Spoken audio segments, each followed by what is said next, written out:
It's a little bit chilly. What should we do when we experience disappointment? Now, the reason why I'm speaking of this, because yesterday when I was here, I made some great videos, and there's been so many occasions when I've lost great videos for whatever reason, and it's easy to carry or create some negative energy within ourselves. Create it and carry it. That's the appropriate sequence of what happens. We start to feel really disappointed, we may curse, we may really feel agitated and a great loss and all these different sorts of things. Now, for many, many years now, I haven't felt like that. I suppose there were myriad occasions in my early life when things like this would happen, and it's kind of like, you know, particularly when you're on a project and you're doing a certain something, or you've travelled to somewhere and then you've forgotten something, you've lost something, something major happens, and it's kind of like a spanner in the works, and it is good cause for great disappointment. But if we ask ourselves, what can we do about those situations? Well, first and foremost, we can completely eradicate, eliminate, not create the negative energy, the disappointment. How do we do this? Well, we just have to go, that's life. That's life. Things happen. And if the certain circumstances are that nobody got hurt and no great monetary loss and things like that, well, okay.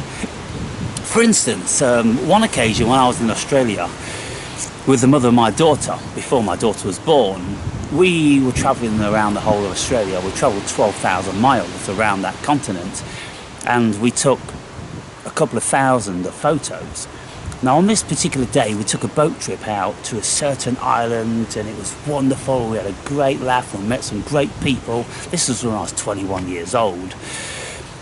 And we left the camera in one of the kayak things. And then we travelled in the four-wheel drive, 2 hours back to where we were. It's kind of like all those photos of that wonderful day. And it's kind of like, wow. I remember, well, I still remember it now, and so it was a pretty powerful gutting, you know. It's like when you had such a wonderful experience and you wanted to share this with your family. We wanted to share this adventure with our family back home, and we used to send hundreds of photos every time we would write a letter and then accompany it with a thick pile of photos like this, you know, back in the day. And the family would love them, and they'd see all this, you know, crazy adventure that we were having in the outback of Australia. But carrying that weight, it didn't serve us. And so throughout time, I've learned just to let it go. And so many occasions in this last few years have happened when I've lost great videos. And I'm like, okay, whatever. Well, I remember almost exactly what I said. It came from the cosmos. It was just on autopilot. And so I'm pretty sure I can do it again. And so this is one of the reasons I've come back here today to make one particular video that I was disappointed about. And so here I am, and I'm speaking in this way, that we just let the disappointment go. We don't generate it. That's the thing, people. And this is one of the major tenets of the spiritual realm, of what it is to become highly conscious and on the spiritual journey when we're awoken and, you know, maybe even enlightened. Goodness me, an enlightened and woken person just wouldn't carry the weight of these these things. You know, the Buddhists have this saying, this too shall pass. Everything passes, people. And at the end of the day, what's left? Well, the Buddhists don't consider that there's a spirit to the human being, so there's nothing left. There's just a presence of consciousness having an experience as far as the Buddhists are concerned, and when that is snuffed out, well, there's nothing there. No spirit to continue, no consciousness to continue. And this is why they're always creating these beautiful, wonderful collages or mosaics, whatever you want to call them, out of these coloured sands, and it takes them, you know, several days, several of them working around in unison, and the moment they're finished they all put their hands in and they just mix it all together, when it's such a shame because they're beautiful. And if those mosaics were, let's say, if the grains of sand were poured onto some slow setting glue and then they'd left it once they'd finished it, it would be an incredible piece of art for anyone to have on their walls. But they just mix it all up because it doesn't matter. It doesn't matter. What matters? Well, nothing matters as far as the Buddhists are concerned. Everything passes, and what of it? It's just a life experience. So, well, be present, be now, live it, enjoy it, fine, but don't cling on to it, because it's not going to last. And nothing lasts. Everything will be taken away from you in time. So know that, and accept it before it happens. So losing a video here and there, wow, it really is the least of our worries, isn't it? So we have to get things in perspective, people. And if we then look at the bigger picture and go, well, thank God, thank the cosmos that it wasn't my loved one, that it wasn't anything really important. I've not lost my house in a fire. I've not lost my loved ones. They're all here. And a video, oh goodness me, a job, okay, so you've had an accident in your car, whatever. Don't allow it to spoil the beautiful bliss, which is the potential for all human beings. And so I don't. So what do we do when we experience something which potentially could lead to great disappointment? We nip it in the bud. We just immediately accept it. We accept it and we turn off the dialogue. We turn off the cussing. We stop the cortisol from dripping before it even starts. We just don't want to feel negative. In actual fact, we can feel positive. We can go, well, that was for the best. The cosmos is looking out for me. It knows that I'm capable of creating a better video, and so I will. That was why that video was taken away by the cosmos. If we think like that, people, we'll never go wrong.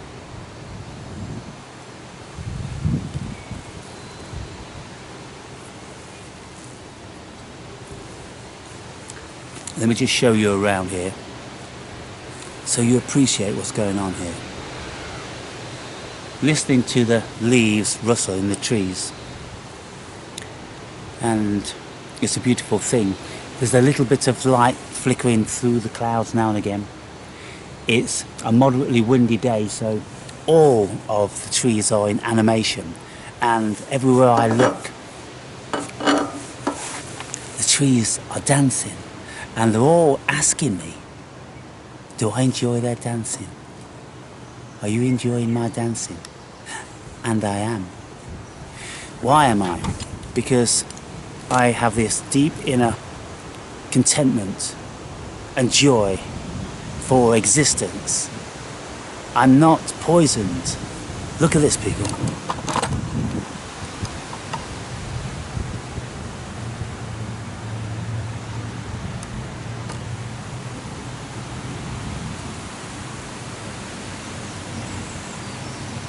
Oh, look at those in the distance there. They've all got their own thing going on.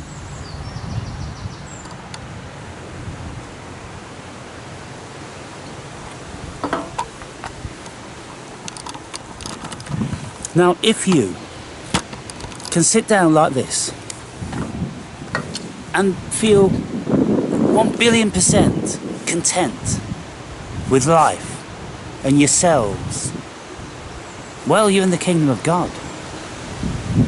And then if you just, with a beautiful, soft, open smile on your face, like I speak about in my book, this smile of the Jehovah's Witnesses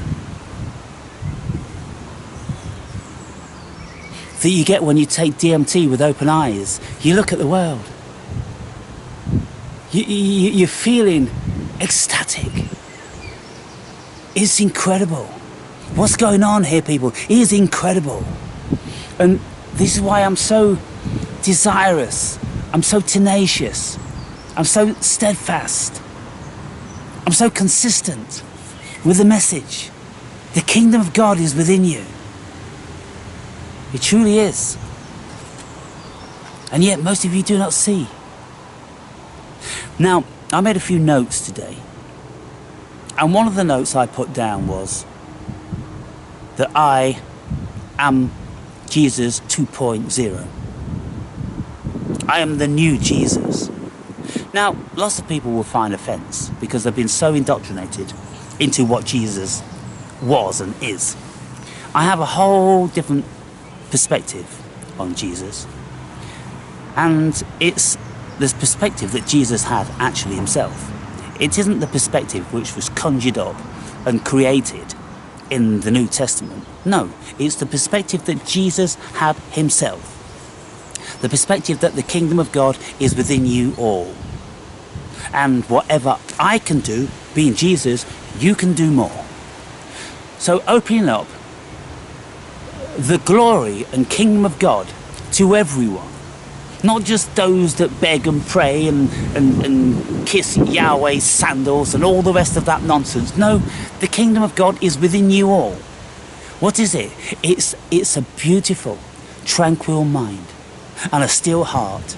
That's the kingdom of God. That's what Jesus was really preaching. And so I'm doing that. I'm doing that and more. And I say and more because now, 2,000 years on, the world is a very different place. And I've had the benefit of all this information from all over the world. And my knowledge about the world is vast compared to Jesus. And I would say that my knowledge about other worlds is vast compared to Jesus. Jesus doubtless had a few out-of-body experiences. He had some incredible deep meditative experiences. The chances are he never had any entheogenic experiences. The chances are he never had any alternate states of consciousness which were brought about by substances, because there's a lot of substances on the world now that we've discovered. And albeit it does appear that lots of the prophets from the Bible, including Moses, were obviously on something, well, the chances are Jesus was on something as well. But lots of people, they only need a few entrances into those worlds to get the picture. And lots of people on the circuit today, Sam Harris and Jordan Peterson, lots of people of that ilk, they're all dabbling in the entheogens because they've just got to see. And they feel as if they don't really know anything unless they do. And it's true. They don't know anything unless they do. And so I'm pretty sure that Jesus and Moses and all the rest of them were taking something similar to DMT. And it is said that in that region there's many acacia trees, and the acacia tree, you can extract DMT from that. And so they obviously knew something of this. So I am continuing what Jesus set out to do. I'm telling you that the kingdom of God is within you all. I'm not telling you to go to one of these places. They're all dead. The doors are all locked. The gates are all closed. They're all vacant. There's nothing going on. God isn't in any of these places. The world's realised that. It was all a ruse. God is everywhere. God is here. God is here. And all we have to do is still our hearts and minds and listen and observe. God is there. Goodness me, if you can't see God in the clouds and in the skies and in the trees and in the grass and the bees and the butterflies and all the rest, if you can't see God there, there's no hope for you. You need a very, very deep transition of mind before you will enter into the kingdom of God. And that's why I speak about trauma being the major portal, because trauma shakes our operating system so vigorously. It tears down the ego until the ego cannot bear to exist a single second longer, and it implodes. When that happens, that's then when you will hear Spirit speaking with you. But you won't hear Spirit speaking with you as long as your ego is in full swing, because the ego speaks too loud. The ego shoves everything else away. It's unfortunate that the major portal into the spiritual realm and our emancipation from the poison of the ego is through deep and often ongoing trauma. I don't know why the cosmos created it that way, but it did. But that's how it is, people. And when you've suffered deeply, I think you have to suffer deeply if you're going to appreciate deeply. You really do have to suffer deeply. You have to be on the point of suicide. You have to be in the darkest realm imaginable before finally you see a crack in the darkness and the lights teeming through just a little bit, and then you get your fingernails in this crack, and slowly you wrench it apart. It takes years, and then when you are out of the darkness and you're in the light, that's when you realise the true magnitude of the kingdom of God and what Jesus' words were. Jesus never said anything that I haven't said and that I haven't expanded on 1,000-fold. And people like me. But to be honest, to be quite honest, people, there's not too many people like me. There's not too many people that speak with the broad expanse of subject matter that I do. There's not too many people that have had these first-hand experiences. How many of these so-called gurus out there have told you that they have spoken to Yahweh, that they've spoken to Jesus, or rather, they've had Yahweh reprimand them for their transgressions against love? They've had Jesus show you physically what the unconditional love is. You've encountered the darkest and most powerful of satanic, demonic creatures offering you to take your life. You've had angels giving you secret signs that you work out eventually, and when you do, you just make so many realizations. How many people speak like this? How many people have took 200, 300 entheogenic experiences and been into all these other worlds? Lots of people speak about other worlds. Sean Carroll speaks about other worlds. He speaks about the multi-world hypothesis. He's never been to any others. I have. I've been to many of them via many portals, via deep meditation, via supernatural experiences, via some sort of crazy dream portal, via spontaneous samadhi experiences, via the deepest of dullness and depression, and via the height of human ecstasy. I've seen into these other dimensions, people. And so I know that there are many worlds. And when Jesus speaks about there are many mansions in the kingdom of God, many mansions, there's many rooms in our home, there's many rooms in our house. Metaphors for these alternate states of consciousness that human beings can have. Anyway, I've said enough here. Now it's time for you to think.